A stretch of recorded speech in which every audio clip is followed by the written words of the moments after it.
வணக்கம். சுடரி சேனல் வாயிலாக நான் உங்கள் மகாமஸ். இன்றைய பதிவு குழந்தைகளுக்கான பதிவு. குழந்தைகளின் எழுத்து பயிற்சியினை எளிமைப்படுத்துவதற்கான பதிவு.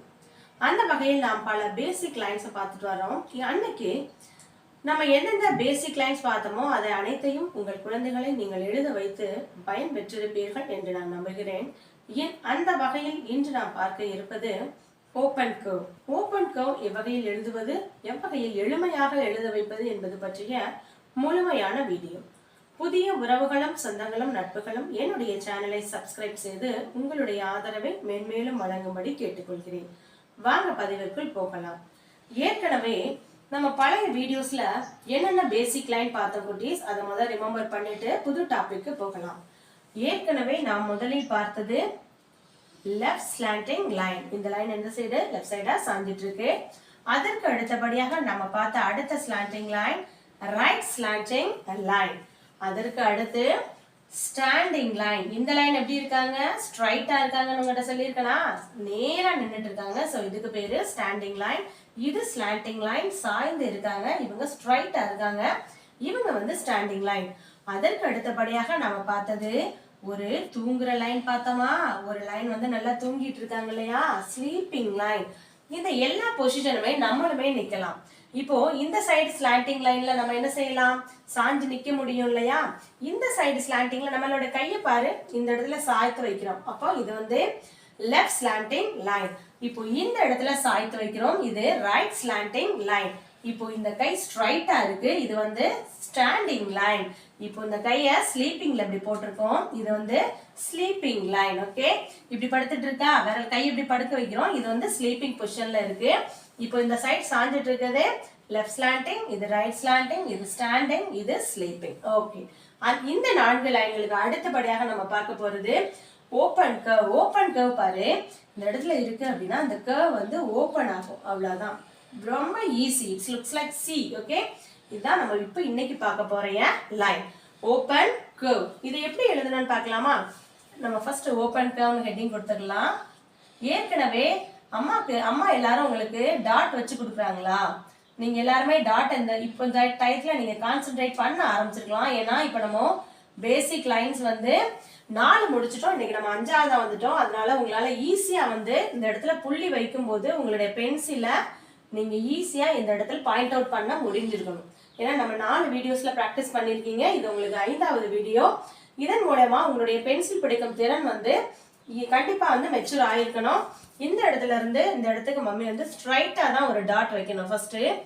ஏன்னா நம்ம வந்து இந்த கர்வை இங்க ஸ்டார்ட் பண்ணி இங்க முடிக்க போறோம், அப்படிதானே? மற்ற லைன்ஸ் எல்லாருமே இப்படி ஸ்ட்ரைட்டா போட்டுருவோம் ஸ்டாண்டிங் லைன். ஆனா இதுக்கு அப்படி கிடையாது. இந்த டாப் ஆஃப் த லைன் இருக்கு பாத்தீங்களா? இந்த லைன்லயே கொஞ்சம் டிராவல் பண்ணணும் நம்ம. ஓகே, இந்த லைன்லயே கொஞ்சம் டிராவல் பண்ணி அதுக்கப்புறம் வளைச்சு இந்த தேர்ட் லைன்லயும் கொஞ்சம் டிராவல் பண்ணி தான் இங்க போகணும். ஓகே, அப்பதான் இது பார்க்க ரொம்ப அழகா இருக்கும். இந்த ஃபர்ஸ்ட் லைன்லயும் தேர்ட் லைன்லயும் ஏன் வந்து இந்த டாட் வைக்கிறோம்னா, உன்னுடைய கர்வ் அப்படியே கீழே போயிடக்கூடாது இல்லையா? இல்ல நோட்டை விட்டு லைனை விட்டு வெளில போகக்கூடாது. அப்போ நம்மளோட கர்வ் இந்த இடத்துல இருந்து இந்த இடத்துக்கு வரணுங்கிறதுக்காக இந்த டாட்.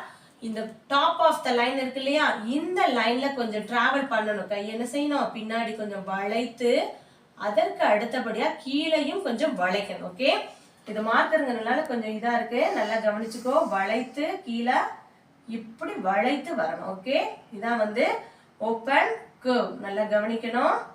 இந்த இடத்துல ஒரு புள்ளி வைக்கிறோம், திரும்ப இந்த இடத்துல வச்சிருக்காங்க. உன்னோட பென்சிலை பின்னாடி வந்து நல்லா வளைத்து கொண்டு வந்து இந்த தேர்ட் லைன்லயும் கொஞ்சம் டிராவல் பண்ணி அந்த டாட்டை வந்து நீ வந்து ரீச் ஆகணும். ஓகே, இதுதான் ஓப்பன் கர்வ். சொல்லிட்டே எழுதணும். உங்களுக்கு முதல் வீடியோல இருந்து நான் தான் அறிவுறுத்திட்டே வர்றேன். எந்த லெட்டர் எழுதுறோமோ என்ன பண்றோமோ அதை நம்ம சொல்லணும். அப்பதான் அந்த இதை நம்ம உச்சரிக்கும் போது நம்ம ஈஸியா வந்து படிக்க கத்துக்கலாம். அப்போ நம்ம இந்த வகையில இன்னைக்கு நம்ம எழுதுறது ஓப்பன் கர்வ். இந்த டாப் ஆஃப் த லைன்ல கொஞ்சம் டிராவல் பண்ணி அப்படியே வளைத்து இந்த தேர்ட் லைன்லயும் டிராவல் பண்ணி அப்புறம் இந்த ரீச்சிங் பாயிண்ட்டை நம்ம வந்து ரீச் பண்ணும்போது அழகான ஓப்பன் கர்வ் நமக்கு கிடைக்கும். ஓகேவா குட்டீஸ்? இன்னைக்கு நம்ம பார்த்தது ஓப்பன் கர்வ். வகையில நம்ம லாஸ்ட் வீக் பார்த்த வீடியோஸை ஃபுல்லா ரிமெம்பர் போடுறோம். என்னென்ன லைன்ஸ் படிச்சிருக்கோன்னு. Left slanting line, right slanting line, standing line and sleeping line, open curve. See very easy. இப்போ நான் இந்த மார்க்கர் வச்சு உங்களுக்கு காட்டுறேன் பாரு. லெஃப்ட் சைடு அந்த மார்க்கர் சாஞ்சிட்டு இருக்கு. ஸோ இது வந்து left slanting line. Right side அந்த மார்க்கர் சாயுது இல்லையா, இது ரைட் ஸ்லாண்டிங் லைன். இதே மார்க்கர் ஸ்ட்ரைட்டா இருக்கும்போது இதுக்கு பேர் என்னது, ஸ்டாண்டிங் லைன். இப்போ இந்த மார்க்கரை நம்ம ஸ்லீப்பிங் மோட்ல போடுறோம், இதுக்கு பேரு ஸ்லீப்பிங் லைன். அப்புறம் இந்த கர்வ் வந்து இந்த டாப் ஆஃப் த லைன்ல இருந்து வளைந்து வருது. ஸோ இதுக்கு பேரு ஓப்பன் கர்வ். இதை வந்து பிராக்டிஸ் பண்ணுங்க. அடுத்த வீடியோல புதுவிதமான கர்வ்ஸ் வந்து நம்ம பார்க்கலாம். இந்த வீடியோ உங்களுக்கு பயனுள்ளதாக இருக்கும் நான் நம்புறேன். உங்களுடைய குழந்தைகளின் எழுத்து பயிற்சியை அழகாக்க இந்த வீடியோவை பயன்படுத்தி நீங்களும் உங்கள் குழந்தைகளை கையாளும் போது எளிமையாக அவர்களின் கையெழுத்து எளிமையாக மாறும் என்பதில் எந்த விதமான ஐயமும் கிடையாது. மீண்டும் மற்றொரு பதிவில் உங்களை சந்திக்கிறேன். அதுவரை உங்களிடமிருந்து விடைபெறுவது உங்கள் மகாலட்சுமி ரமேஷ்.